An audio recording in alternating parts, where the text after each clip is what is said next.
اسرائیل کا جب دل کرتا ہے کوئی بھی بہانہ بنا کر کسی بھی مسلمان ملک پر حملہ کر دیتا ہے۔ قطر کے دارالحکومت دوحہ میں متعدد دھماکے سنے گئے ہیں۔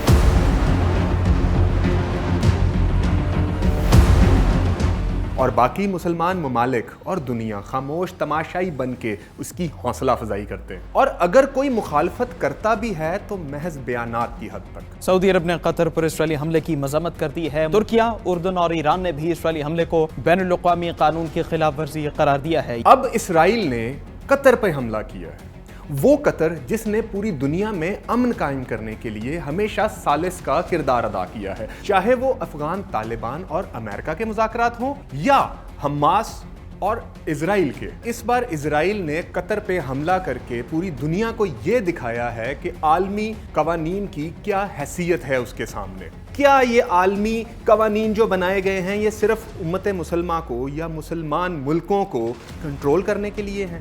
مگر اسرائیل اس بار ایک غلطی کر گیا، اس نے قطر پہ حملہ کیا کیونکہ وہ شاید یہ بھول گیا تھا کہ قطر پہ حکمرانی کس کی ہے۔ شیخ تمیم بن حمد الثانی، جن کا تعلق بنو تمیم سے ہے، یہ وہی بنو تمیم ہے جس کے بارے میں نبی پاک صلی اللہ علیہ وآلہ وسلم کی ایک حدیث موجود ہے۔ یہ وہی بنو تمیم ہے کہ جن کے بارے میں وہ حدیث سن کر حضرت ابو ہریرہ کو ان سے پیار ہو گیا۔ نبی پاک صلی اللہ علیہ وآلہ وسلم نے بنو تمیم کے بارے میں فرمایا، یہ وہ لوگ ہیں جو دجال کے خلاف ڈٹے رہیں گے۔ قطر نے اسرائیل کو یہ بتا دیا ہے کہ تم دہشت گرد ہو اور تمہاری دہشت گردی کا جواب دینے کا حق محفوظ رکھتے ہیں، مگر اسرائیل اس طرح کے بیانات سننے کا عادی ہے۔ وہ جانتا ہے کہ وہ چاہے جتنا بھی ظلم کر لے، وہ چاہے غزہ میں بچوں کو بھوک سے مار دے، وہ چاہے غزہ میں بچوں کے اوپر بم برسائے اور ان کو جلا کر راکھ کر دے، وہ چاہے گولیوں سے انہیں چھنی کر دے،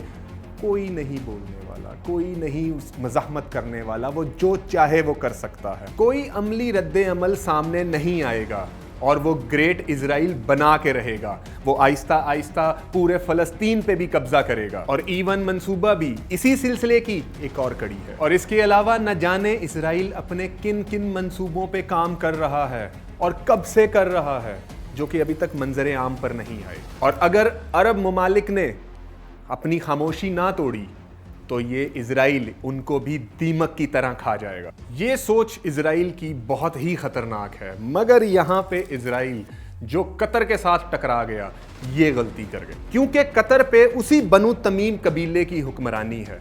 آپ بنو تمیم کے مقام کا اندازہ یہاں سے لگائیں کہ نبی پاک صلی اللہ علیہ وآلہ وسلم نے یہ بتایا کہ یہی وہ لوگ ہیں جو دجال کے خلاف بھی ڈٹے رہیں گے، اور مجھے یقین ہے کہ قطر آخر تک ڈٹا رہے گا، کیونکہ اس کے بارے میں 1500 سال پہلے ہی میرے نبی پاک صلی اللہ علیہ وآلہ وسلم نے پیش گوئی کی ہوئی ہے۔